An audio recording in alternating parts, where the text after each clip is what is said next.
नमस्कार दोस्तों, स्वागत है आपका फ्यूचर गोल्स में। आज हम पढ़ेंगे विश्व का भूगोल।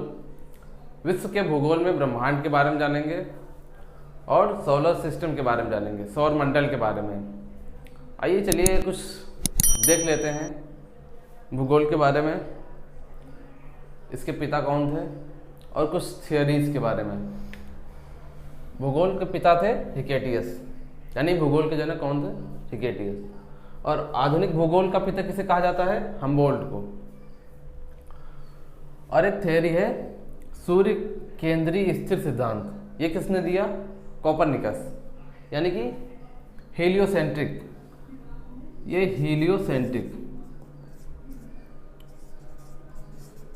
हेलियोसेंट्रिक थ्योरी किसने दी? कोपरनिकस ने। हेलियोसेंट्रिक थ्योरी क्या होती है? यानी कि सूर्य जो है ब्रह्मांड के केंद्र में है, इन्होंने बताया, कोपरनिकस ने। फिर सूर्य सभी ग्रह के चारों ओर दीर्घवृत्ताकार कक्षा में चक्कर लगाते हैं, यानी कि दीर्घवृत्ताकार एलिप्टिकल, इसको दीर्घवृत्ताकार कहते हैं, यानी कि ऐसे कुछ होता है, एकदम वृत्त ना होके ऐसे। यानी कि सूर्य के जो सभी ग्रह हैं वो चारों ओर दीर्घवृत्ताकार में चक्कर लगाते हैं, यानी कि सूर्य कहीं यहाँ पे स्थित है और सभी ग्रह ऐसे चक्कर लगा रहे हैं। यही आकृति क्या कहलाती है? दीर्घवृत्ताकार, इलिप्टिकल। ये किन्होंने बताया? केपलर ने। आइए हम बात करते हैं ब्रह्मांड के बारे में। ब्रह्मांड का विस्तार कहाँ से होता है, कैसे होता है? ब्रह्मांड के बारे में कई थियरीज हैं, कई वैज्ञानिकों का कुछ अलग मानना है, लेकिन इन सब में सबसे महत्वपूर्ण और सबसे ज़्यादा लोकप्रिय थियरी है बिग बैंग थियरी, यानी कि बिग बैंग सिद्धांत। इसको किसने दिया? जॉर्ज लेमेंथियर ने। जॉर्ज लेमेंथियर ने उसमें क्या बताया कि बिग बैंग थियरी जो है पहले एक बहुत छोटा सा बिंदु था, शक्तिशाली ब्रह्मांड जो है, इसका आयतन बहुत ही नाममात्र के बराबर था, लेकिन इसका जो घनत्व, वॉल्यूम जो है इसका बहुत ही कम था। लेकिन इसका घनत्व यानी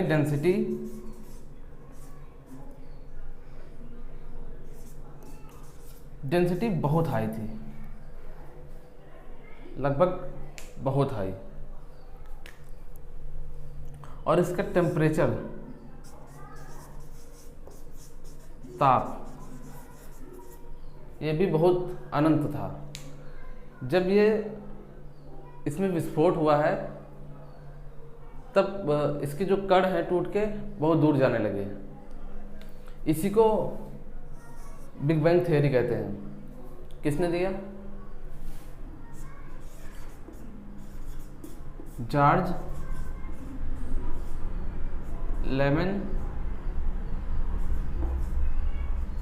लेमेंथियर ने बिग बैंग थ्योरी इन्होंने ही दी।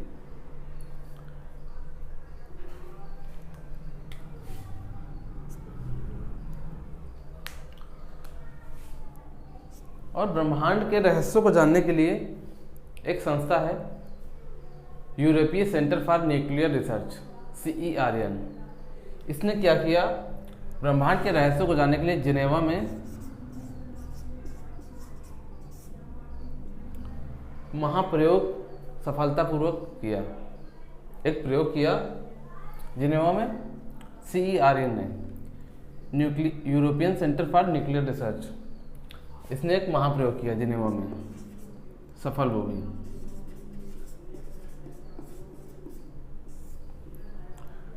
तो इस महाप्रयोग में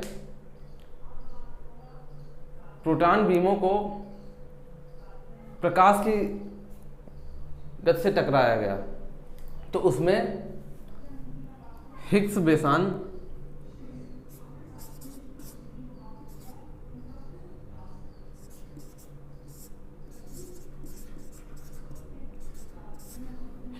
कणों को प्राप्त करने के लिए, और ये महाप्रयोग लार्ज हैडेन कोलाइड विधि द्वारा किया गया। हिग्स बेसान को ही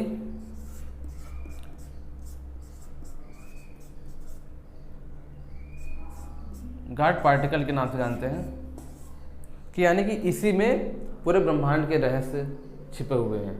अगर हिग्स बेसान को अगर प्राप्त कर लिया जाता है तो वैज्ञानिकों का मानना है कि इसी हिग्स बेसान में या गॉड पार्टिकल में पूरे ब्रह्मांड के रहस्य छिपे हुए हैं।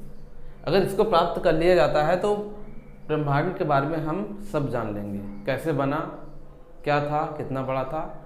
ये एग्जैक्ट, ये तो थियरी दी गई है, बिग बैंग थियरी।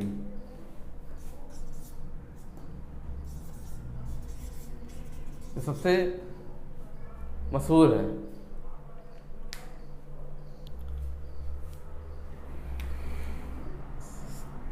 अभी लेकिन कोई परफेक्ट नहीं है कि ब्रह्मांड कैसे बना, बस ये थियरीज हैं, कई वैज्ञानिकों ने दी हुई हैं, और भी थियरीज हैं, लेकिन ये सबसे ज़्यादा महत्वपूर्ण है। आइए अब आगे चलते हैं। हम लोगों ने पढ़ा बिग बैंग थियरी के बारे में। बिग बैंग थियरी जॉर्ज लेमेंटियर ने दिया था, और इन्होंने बताया कि जो है पृथ्वी ब्रह्मांड का विकास जो है 13.5 यानी कि 13.7 अरब वर्ष पहले हुआ था। इसमें ब्रह्मांड में बहुत बड़े टुकड़े थे और वो सूक्ष्म बिंदु के रूप में थे। इसका टेम्परेचर हमने बताया बहुत अधिक था, और घनत्व बहुत अधिक था, और आयतन बहुत ही कम था। तो जब विस्फोट हुआ तो ये टुकड़े बहुत दूर जाने लगे, और ऐसे ही ब्रह्मांड का विकास हो गया। आइए समझते हैं ब्रह्मांड है क्या। सौरमंडल, जिसमें हमारी पृथ्वी आती है, इस पर हम रहते हैं, और सौरमंडल एक मंदाकिनी में आता है। गैलेक्सीज यानी कि आकाशगंगा, और कई आकाशगंगाएं मिलके ब्रह्मांड बनाती हैं। यानी कि हम किस आकाशगंगा में रहते हैं?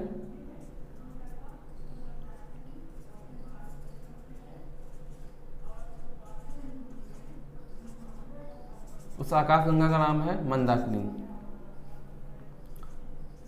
ये आकाशगंगा है, यानी कि गैलेक्सी है। हमारी आकाशगंगा का नाम क्या है? मंदाकिनी। इसी को मिल्की वे कहते हैं। मिल्की वे ये गैलेक्सीज है, इसमें अरबों तारे होते हैं। इसी में कहीं हमारा सौर मंडल है। यहाँ मान लीजिए, यहाँ इसी पे हमारी पृथ्वी है, और माना जाता है कि सूर्य जो है ब्रह्मांड के केंद्र में है।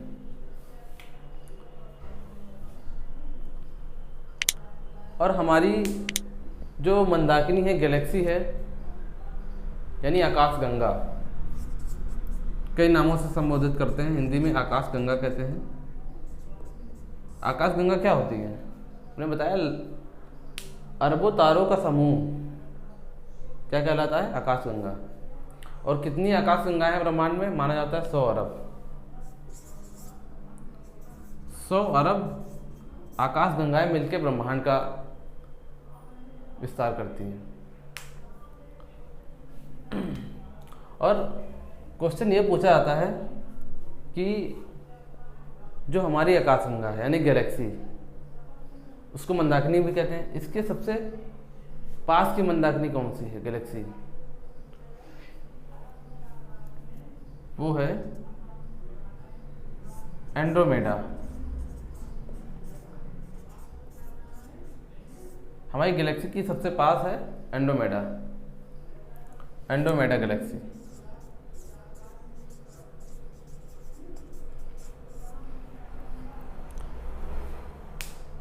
और सूर्य के पास सबसे पास का तारा कौन सा है?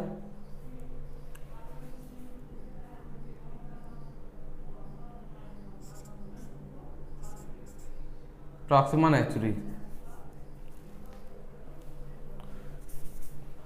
क्वेश्चन ये पूछा जाता है कि सूर्य का निकटतम तारा कौन सा है? सूर्य के निकट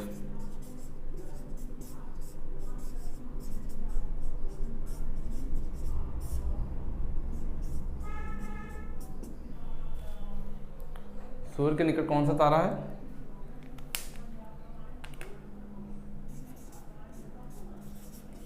प्रॉक्सिमा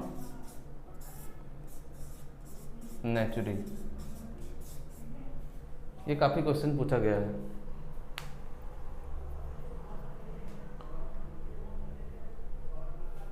और हमने गैलेक्सीज के बारे में जान लिया। गैलेक्सीज क्या होती हैं? अरबों तारों का समूह होती हैं और अरबों गैलेक्सी मिलकर ब्रह्मांड का निर्माण करती हैं, यानी कि अरबों गैलेक्सीज मिलकर ब्रह्मांड का निर्माण करती हैं। अब सूर्य के बारे में जानेंगे कुछ रोचक तथ्य।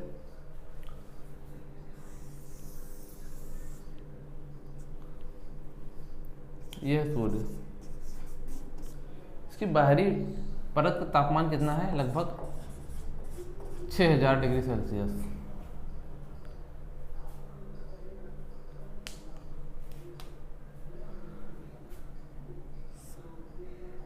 सूर्य के अंदर हीलियम और हाइड्रोजन मिलकर नाभिकीय संलयन क्रिया करते हैं, यानी कि हाइड्रोजन के 4 अणु मिलके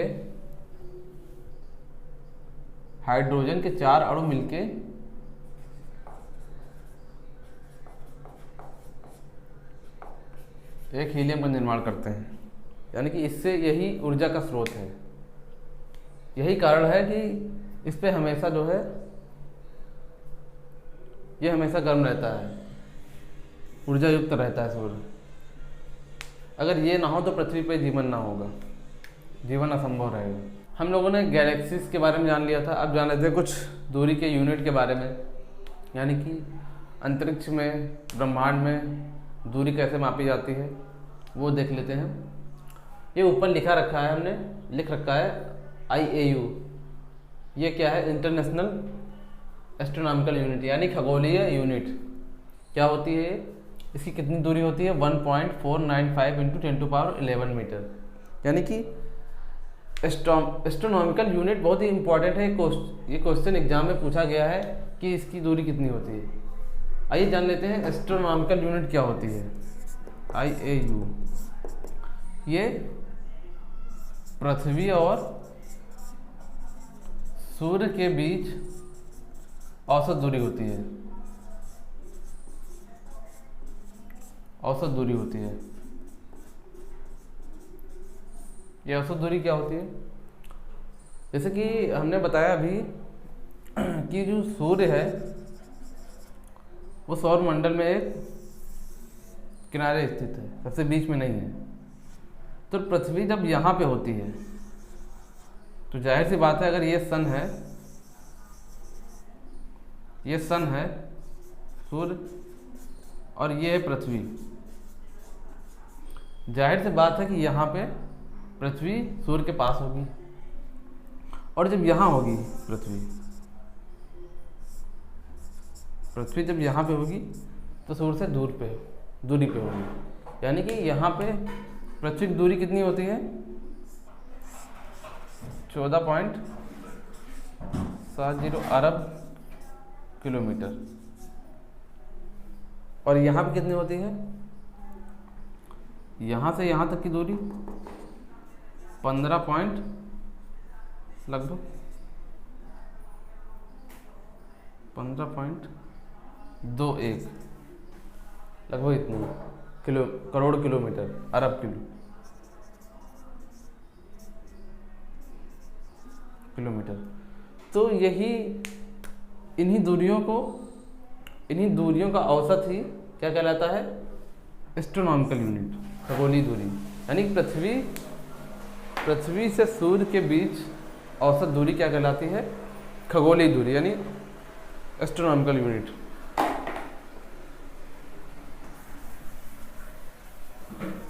अब देखते हैं पारसेक के बारे में। पारसेक जो है दूरी की सबसे बड़ी इकाई है, यानी कि पारसेक, इससे बड़ी अभी तक कोई दूरी नहीं है। पारसेक दूरी क्या होती है? पारसेक दूरी स्टार और स्टार के बीच की दूरी क्या कहलाती है? तारों और एक तारे से दूसरे तारे के बीच की दूरी क्या कहलाती है? पारसेक। इसको पारसेक में मापते हैं।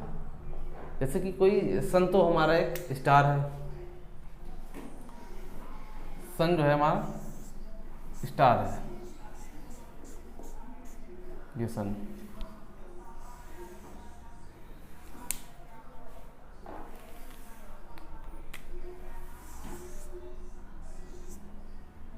ये सन है और कोई यहाँ पे एक तारा है,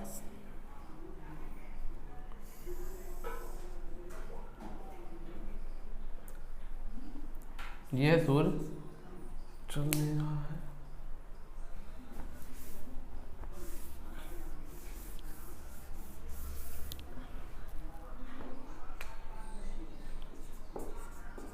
ये सूर्य है, ये कोई स्टार है, तारा है, सूर्य भी तारा, लेकिन इसको हम सूर्य के नाम से जानते हैं। तो इसके बीच की दूरी क्या कहलाएगी?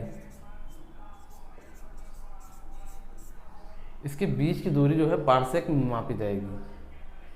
यानी एक पारसेक बराबर होता है 3.08 इंटू 10⁻16 मीटर। ये सब जो हमने दूरियां हैं मीटर में लिख रखी हैं। अगर इनको किलोमीटर में डिफाइन करना है तो इनको 1000 से भाग देना होगा। यानी कि ये जो 10⁻11 है, इसमें 3 जीरो हटा देने होंगे, इनकी पावर को 3 कम कर देना होगा। जैसे कि इसको किलोमीटर में चेंज करना है तो 1.495 इंटू 10⁻8 किलोमीटर, यानी एक एस्ट्रोनॉमिकल यूनिट बराबर अगर किलोमीटर में पूछा जाए तो इतना हो जाएगा। और ये अगर किलोमीटर में पूछा जाए तो 3 इंटू 08 इंटू 10⁻13 किलोमीटर। और इसी तरह प्रकाश वर्ष, लाइट ईयर, इसको लाइट ईयर कहते हैं। लाइट ईयर क्या है? लाइट ईयर एक वर्ष में लाइट की स्पीड से चली गई दूरी क्या कहलाती है? प्रकाश वर्ष। जैसे कि लाइट की स्पीड क्या होती है? यानी प्रकाश की स्पीड क्या होती है? प्रकाश जो है 1 सेकेंड में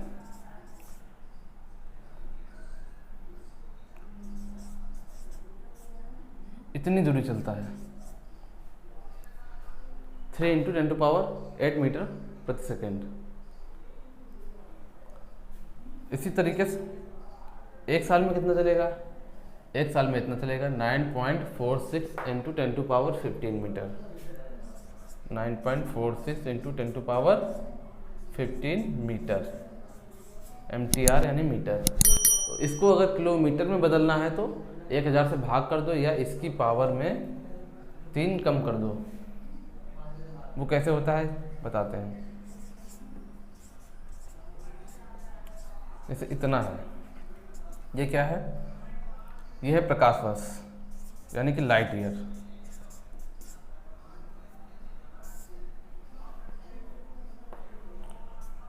प्रकाश वर्ष ये हमने लिख रखा है मीटर में। इसको हम बताते हैं कि कैसे किलोमीटर में बदलेंगे। 1 किलोमीटर में कितने मीटर होते हैं? 1000, 1000। इसलिए इसको 1000 से भाग दे देंगे। आपने पढ़ा होगा मैथ्स में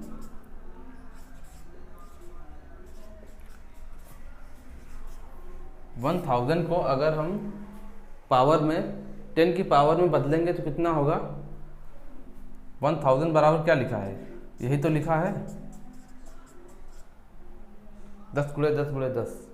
क्या हो गया, 1 2 3, 10 की 1 पावर, यहाँ कितने 10 हैं 3, तो 10 की 3 पावर, ये ऊपर जाएगा तो ये पावर माइनस की हो जाएगी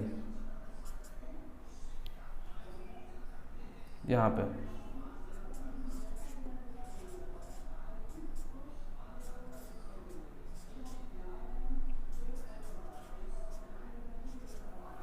ये 10 की पावर 3 जो है ऊपर जाएगा, -3 हो जाएगा, तो 15 में से 3 घट जाएंगे 12, यही हम बता रहे थे।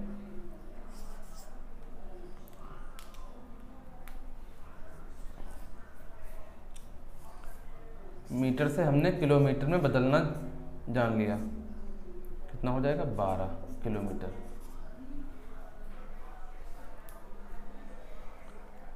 तो हमने जान लिया एस्ट्रोनॉमिकल यूनिट क्या होती है, ये क्वेश्चन पूछा गया है काफ़ी बार, ये भी पूछा गया है। और एक पारसेक किसके बराबर होता है, 3.26 प्रकाश वर्ष, यानी कि लगभग 3.3 के आसपास लाइट ईयर के बराबर होता है। और प्रकाश वर्ष भी हमने जान लिया। हाँ, अब देखते हैं, जैसे कोई भी स्टार है, अगर उसकी एनर्जी जब ख़त्म हो जाती है तो वह पहले लाल दानों का रूप धारण करेगा, उसके बाद जो है श्वेत वामन बन जाता है। वो कौन सा स्टार होगा, अगर कोई स्टार सूर्य के बराबर है लगभग या सूर्य से कम है, तो पहले लाल दानों बनेगा जब उसकी एनर्जी ख़त्म होगी, फिर उसके बाद वाइट डार्क का रूप लेगा जिसको श्वेत वामन कहते हैं, अंततः ब्लैक डार्क में आ जाएगा। लेकिन हाँ, ये काला वामन, इसको ब्लैक डार्क कहते हैं। ब्लैक होल अलग है। ब्लैक होल बताते हैं, जैसे कोई स्टार है, ये अगर सूर्य से लगभग 3 गुना बड़ा है, यानी कि अगर ये इक्वल है 3 गुना बड़ा है सूर्य से, तो अगर इसकी जब एनर्जी खत्म होगी तो ये किसका रूप ले लेगा, ब्लैक होल का। लिख देते हैं,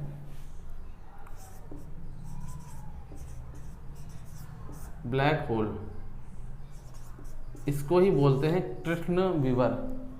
कृष्ण विवर ब्लैक होल क्या होता है, ब्लैक होल ऐसा ग्रह बन जाता है जब इसकी एनर्जी खत्म हो जाती है, तब इस ग्रह पर इतनी पावरफुल ग्रेविटी होती है, यानी गुरुत्वाकर्षण, इतना पावरफुल गुरुत्वाकर्षण होता है कि कोई भी चीज़ आ जाएगी इसके सामने आ जाए, वो सब खींच लेगा।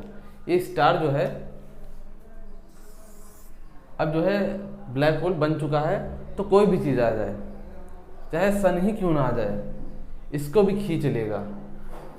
और ये क्या करता है, इसकी खासियत ये होती है ब्लैक होल की कि ये जो है इससे लाइट क्रॉस नहीं कर पाती है, इसको देखा नहीं जा सकता दूरबीन से, और ना ही लाइट क्रॉस कर पाएगी। इसकी ग्रेविटी या गुरुत्वाकर्षण इतना अधिक ही होता है।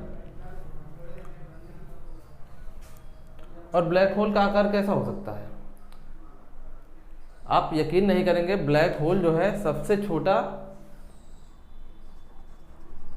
जो परमाणु होता है, आपका साइंस में पढ़ते हैं आप, एटम, सबसे छोटा ब्लैक होल इतना बड़ा हो सकता है, लेकिन इसकी ग्रेविटी इतनी होगी बहुत ज़्यादा कि सबको खींच लेगा। तो वैसा भी अभी तो ब्रह्मांड चल ही रहा है, ऐसा भी कोई ग्रह आया है नहीं, वैसे ब्लैक होल बना नहीं है अभी तक। अगर बना होता तो ब्रह्मांड जो है छिन्न भिन्न हो गया होता, अब तक हम लोग जीवित ही ना रह गए होते। तो आज के लिए इतना ही। अगले वीडियो में हम लोग बात करेंगे सौर मंडल के बारे में और कुछ चीज़ें जानेंगे। अगर वीडियो पसंद आया हो तो वीडियो को लाइक कीजिए, शेयर कीजिए, चैनल को सब्सक्राइब कीजिए। Thank you.